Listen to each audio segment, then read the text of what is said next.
Hi, I'm Dr. Becky Kennedy. I am a Duke grad. I'm also a clinical psychologist. I specialize in parenting, and really I'm on a mission to help parents feel more resourced, feel more supported, and to start seeing their role as kind of similar to a sports coach. Kicking it to you. I'm Coach Carol Lawson. I'm the head women's basketball coach at Duke University, Dr. Becky's alma mater. And my mission is to inspire and motivate the next generation of female leaders. And that's why I wanted to become the coach of a women's team at the collegiate level. There's this awesome time frame from 18 to 22 years old where a lot of things change and happen and are formed and become permanent in the young people that I coach. And so it's a all-encompassing career in terms of you're thinking about them, you're working with them, you're worried about them all of the time. And so I think there are maybe some similarities between that and parenting. So much overlap. I'm just going to name a few things that come to mind. So one is like just the idea of coaching in general and like what our job is as a coach and how to do that effectively. Also, what you're saying your mission has nothing to do, you don't even use the word basketball, which I know I'm sure is intentional. And also this idea that the things we do in a certain period have impact so much beyond that period. Yep. And you didn't say this exactly, but like what we do in my company is called Good Inside, but you talked about like bringing things out. Like there are things in people that I think about not like putting something in like knowledge, but helping someone access. As someone who works with parents all the time, one of the things I'm struck by is how parenting has been taught to us for generations as kind of, you see a kid act out. I don't know, they hit, they don't listen, they say, I hate you, all things my kids do, you know? And you do some version of just like sending them to their room, right? And then I don't know what we think they do in their room, but it's something like go to your room and come out when you can do better. And one of the things I actually think about a lot is basketball. Is like, now I want to kick this to you because it's obviously not my forte, especially not at 5'1". But like if I couldn't make a layup as a kid, or if I was your player, I don't know whatever it was, million of turnover. Like I can't imagine you'd be like, I'm gonna send Becky to her room and be like, come out when you can make a layup. Come out when you stop having so many turnovers. So like, I'm curious for you to share a little bit about, like your coaching philosophy and like when players are struggling, how you think about what's going on and your role. Well, I think when a player is struggling, it's so layered, right? A player can be struggling even if the output is a missed layup. Sometimes that's not the struggle. The struggle can be something else. Yep. So having an understanding with your players, having an understanding of like, where are they falling short? Where are they not going through things? What is kind of holding them back from being able to execute the skills? Yep. And so we try to see what are those things? Yep. And then talk about those things and then problem solve together. Yes. About how we're going to fix those. Okay, so just because I feel like we're saying the same language underneath with different areas that we work in on the top, but you're saying the layup, when you say it's layered, like that's what you see on the surface. That's right. Even maybe everyone else watching the game is like, oh, missing so many layups. But you're saying your vision is different. Like you see that, but then there's all this other stuff underneath. Like what might that be? Well, it could be a lot of things. Yeah. It could be fear. It could be fear of, driving to the basket and, fear of having to make a big play, like anxiousness of having to come through. It could be, there's also like each moment is different in the sense of like, maybe they're missing layups when they're in pressure times of the game. Mm-hmm. Like, so there's different kinds of layups. Maybe they're missing wide open layups because they're all open, they're all by themselves, like no one's around, and they feel like I am the only one on this stage and on this platform. And if I do miss, everyone's going to see me miss. I missed the layup. Maybe they're being guarded very closely and physically, and they're not able to make contested layups, but they're able to make uncontested layups. Yep. Okay. So there's a lot of that going on. And then that's completely separate. Those are all like basketball layers. Then if we go to the person, maybe they're struggling in school. Maybe they've been under the weather. Yep. Maybe they're on their period. Yep. Maybe their boyfriend broke up with them. Maybe their parents are Getting divorced, or who knows? Yeah, I mean, right. whatever. Yeah. Maybe their grandfather passed away. Right. There's those layers too that kind of all tie in to sometimes the missed layup. Yep. Now, there are missed layups that are just missed layups. Totally. Right? There's not, we don't have to psychoanalyze every single result that's poor. But you're really, as a coach, scrutinizing your players' strengths and their weaknesses and seeing if there is a pattern. Yeah. Are they consistently coming up short in this area? And then why? Why is that? And what's so similar to how I think about parenting is, let's take the example of hitting, right? Someone's like, my 4-year-old's, they're hitting and, they're playing with another kid, whatever it is, they're hitting. And it's interesting to hear your confidence, because I think about this with myself too. And it's what I help parents develop is the confidence in being able to say, I actually don't know why this is happening yet, right? Like it's a spade is not just a spade on the surface, right? Because I often think about this, like the behavior you see is not the problem. It's often a symptom of the problem, right? And so a kid hits, maybe they're a new big brother and all of a sudden they're sharing their whole world with their sister and they're kind of like, is my life ever going to be the same? And my sister just kind of stole my parents from me and I get in trouble for stealing her, her one stuffed animal. Like, we should reverse this. Or maybe the hitting is, and this happens sometimes too, where parents are arguing a ton and the kid is absorbing that and no one's talking to them about it and they feel so out of control and so helpless that when they're in a situation that comes out, right? And I think about this model we've had shoved down our throat, and we even call it soft if we don't do this, where it's like, that's not okay, go to your room. If you hit again, I don't know, whatever we say, no dessert tonight, or you're a bad kid. And then I think about your players, you're a bad basketball player. Like, I just think about that woman is going to be more likely to play well the next game when the coach is saying, you're a bad player, everyone else is missing layups, what's wrong with you? Even though we kind of do that to kids all the time and call it discipline. Yeah. Yeah, we kind of try to frame things in terms of the decisions they're making and what are their reads, and was that a good read or a bad read on the decision, right? And so an example of reads would be like an attack read. So I have gotten through the first layer of the defense, and now I'm attacking the basket. Is there no one in front of me? I would go for that aforementioned layup. Hopefully I would make it.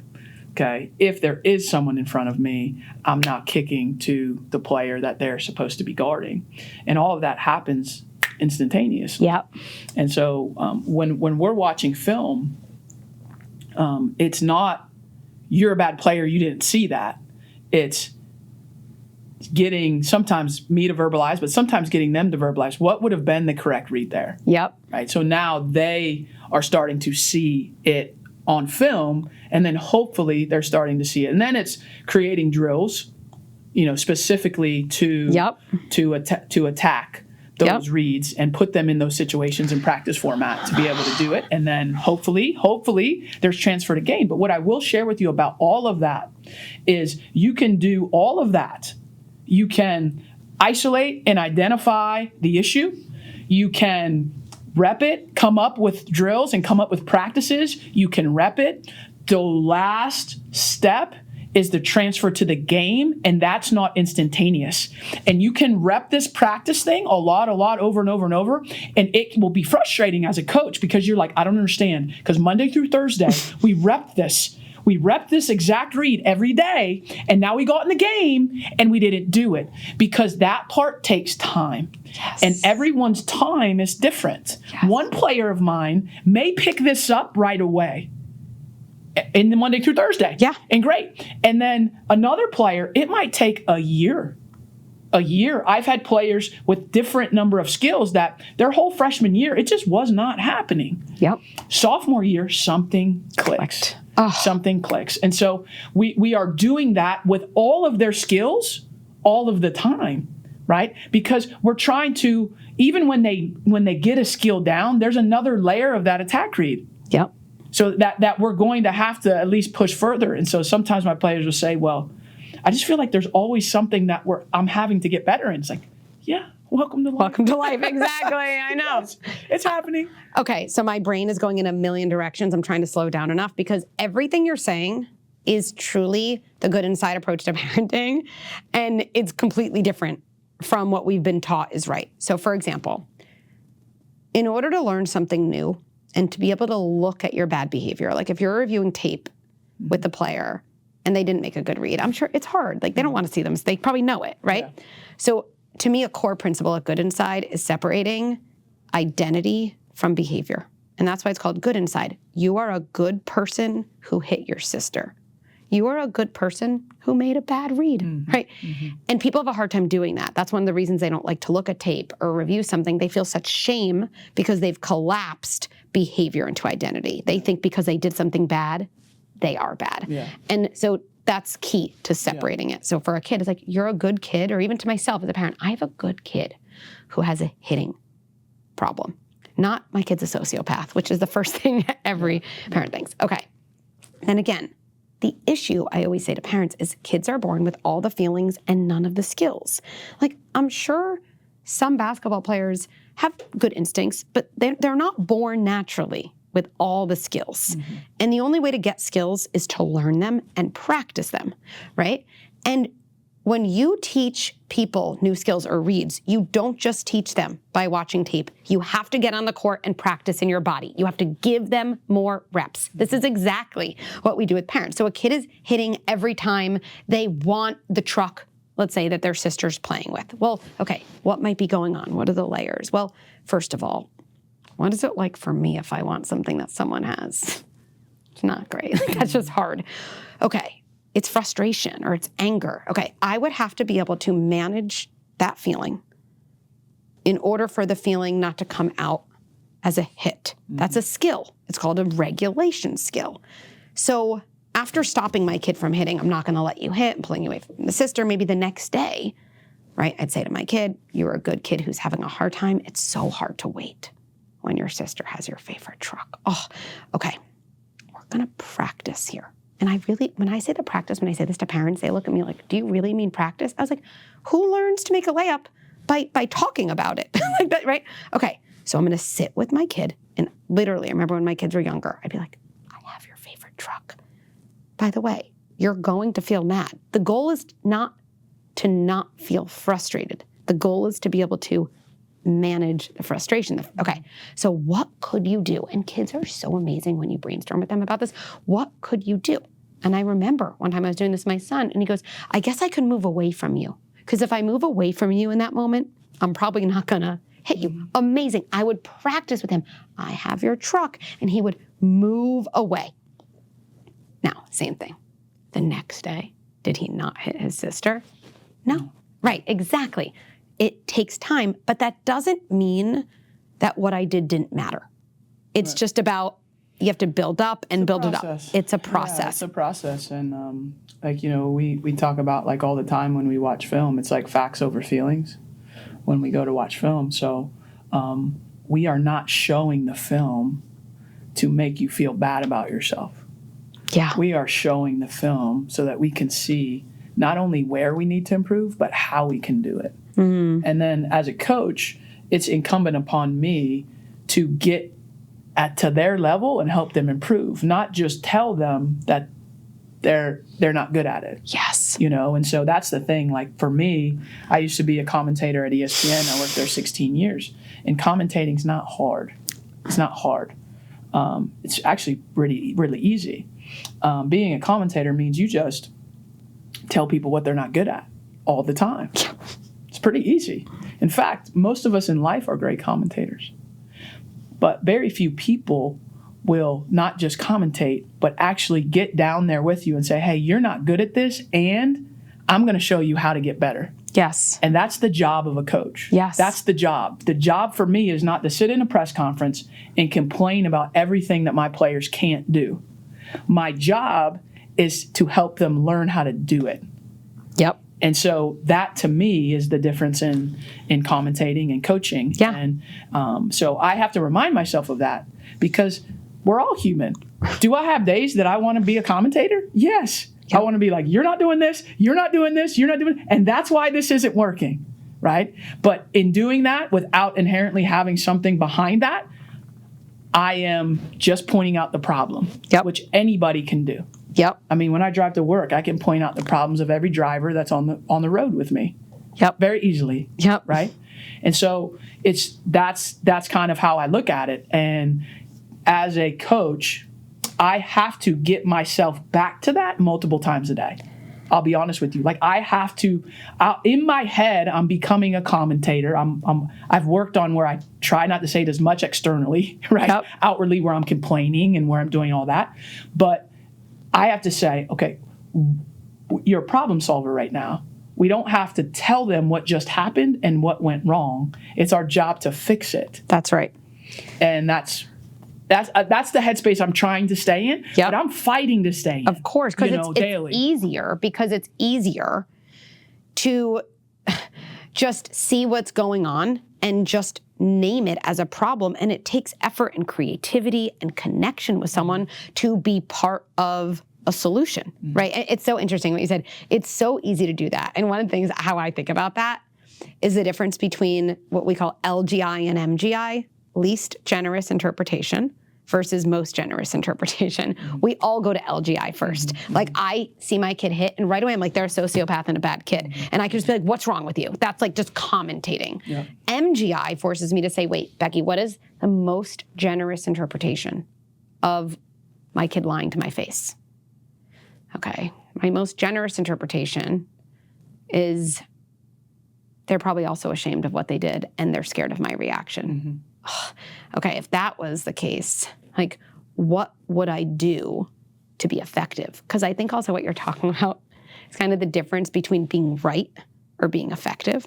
As a coach, you'd be right. You're like, that wasn't good. You're right, but it's not effective. Yes. And it's cheap and easy to be right. Yes. Right? Being effective is like, okay, what's going on? And to me with kids, and I'm curious how you think about this with your players, because to give really hard truths to people and to work on skills with them, to me, it comes down to how connected you are to them. And I'm curious how that plays out with your players, how you really think about what that means to be connected to them. Well, you're at differing layers of connection with them, depending on where your relationship is. And, an easy way to describe it would be like, I'm not as connected with freshmen and I'm super connected with seniors because I've been with them for you. That's actually not the case. It's actually not the case. There's a full spectrum of connection. And how they receive connection and what connection means to them is actually more important than what you think connection is. Because there's a difference. There's a difference in me doing things that would connect me to you and you feeling connected to me. Those are two different things. Yes. Right? So I've had to grow in that space because if you're just checking boxes of like, I'm doing all these things, she should feel connected to me. But what if you don't? Right. Then that's not enough. Right? Then I need to change my approach. And each player requires a different approach. And that connection has to be maintained. Yes. It's not something that we get and then we just have in perpetuity. Like it has to be maintained. And what's challenging in coaching is that connection can get disrupted by all the things that you're pursuing together because you're in these situations where they're high pressure and you're playing big time games and there's wins and there's losses and there's good games and there's bad games and there's people, within the players' corner, their parents, their coaches that want them to do really well. That's adding their commentary to the whole thing. And now, you have to, in the midst of all that, maintain a connection. How do you do that? Because it feels sometimes like there's a hurricane going on around you and you're having to maintain connection in the midst of that. Things that are trying to pull that connection apart. Trying hard. I visualize it with kids. It's probably the same as there's connections connection deposits and connection withdrawals. And when you're in high stress situations, coaching or parenting, there's a lot of withdrawals. Like with kids, every time you ask them to do something they don't want to do, withdrawal. Every time you're needing to rush and get them out the door quickly, withdrawal, right? Because we ask our kids to do things all the time they don't want to do or that are hard to do. And so I know one of the things I think about a lot is, as parents, we're big connection withdrawers. And so we have to be even bigger connection depositors. I know for kids, it's so true. It's different for each kid. Sometimes with my own kids, it's so interesting. It's so similar. I say, when do you feel most connected to me? And they do. They say very different things. It's when we're playing basketball together. It's when you're just sitting there without your phone, Mom, and like you give me 10 minutes. It's when you listen to what happened at school. I guess a lot of it comes down to presence without an agenda, like an agendaless presence. And I feel like when I'm really connected to my kids, then when I ask them to pick up their towel, and I say, yeah, no, you can't go to your friend's birthday party. We have your great aunt's, 70th birthday, which they don't want to go to. There's so much less whining. There's, so much more cooperation, right? Which to me really means I'm doing things that you want me to do and I don't inherently want to do. And when we're really disconnected, I've been yelling a lot, been on my phone a lot, I'm not listening, I'm judging them. Every single thing is a battle, and they're a lot less likely to let me help them build skills or to look at something hard because the bridge is missing. Yeah. Yeah, and I think it goes back to, part of that connection, which it feels foreign sometimes for young people, but part of that connection is built through the hard conversations. Because it's still a connection, but I would argue the strength of the connection is not there if there hasn't been adversity and there hasn't been challenge and there hasn't been hard conversations.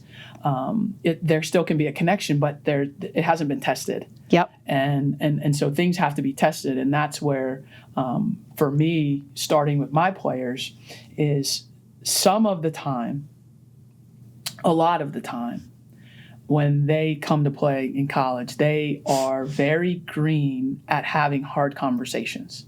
They have not had to have many of them. And the reason I say that is because it's a conversation. It's not just me talking at them, right? It's us talking about what we're disagreeing on. Yep. And that it's okay for one of my players to disagree with something that I've said or I've done. That's okay. I encourage that. You're not going to agree with every decision I make in the game or in practice or things, what plays I call every time or what substitution patterns I have. You're not going to agree with all of those. It's okay that we disagree on those. Like, being a player that is coachable does not mean you agree with every decision that I make. It just means that we have the ability to talk about the disagreements, and then we can move past them. And sometimes we have to agree to disagree. Yep. We have to. And we move on from that. But that's something that in the beginning, they'll get very nervous to come in my office, because to them, coming in my office is almost like the principal's office. Like they're in trouble? They're in trouble. Sometimes I'll text, when they're first getting here, I'll text a player and say, hey, can you come to my office at 2:30? Am I in trouble? It's like, no, I just want to see you. Right. You're not in trouble. And so it's normalizing that. Yes. And trying to get them to come up to see you, to do things with them outside of the traditional, like, hey, I'm coaching you. Yeah. All the time, so that it's less intimidating for them. Yep. And then that's how we're able to make those deposits, like you said before, by doing that.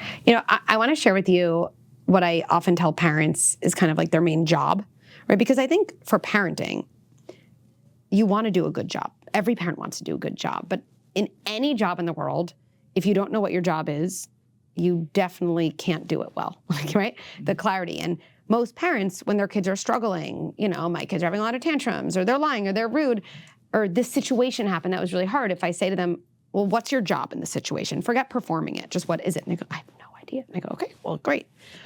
And I hear echoes of it in what you're saying. I say kind of, you have two main jobs. One of them is kind of setting boundaries, which means leading. Like you have to embody your authority. That doesn't mean being a dictator, but you have an authority. And it often means making decisions you believe are good for your kid or the family, even if your kid isn't happy about it. Oh, yeah. And then the other part of your job, and this is going to sound contradictory because they often haven't been held at once, but this is the other part of your job. Every time you make a decision or kind of set a boundary, your kid is going to be upset about it. And the other part of your job is validating that your kid's allowed to be upset, is letting your kid be upset while maintaining your boundary, right? Mm-hmm. And that's like a really almost mind-blowing idea for parents because often they'll set a boundary. Like, of course you can't have a sleepover. It's a Wednesday. And their kid's like, but I want it. And they're like, you're crazy. Versus like, look, my number one job is to help make good decisions. There's definitely not a sleepover at your friend's house on a Wednesday night. You have school tomorrow. And look, I don't know what it is. You're 14 and I get that you're upset about it. That's okay. Because I think there's trust. Like, we're going to be able to get through this.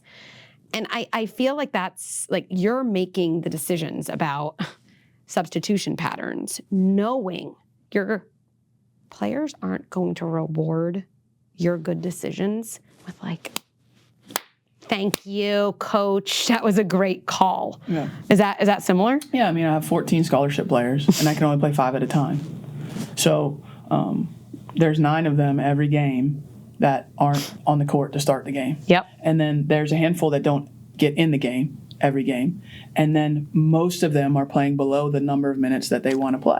Right. Right? Every game. Right. This is happening every game. Yeah.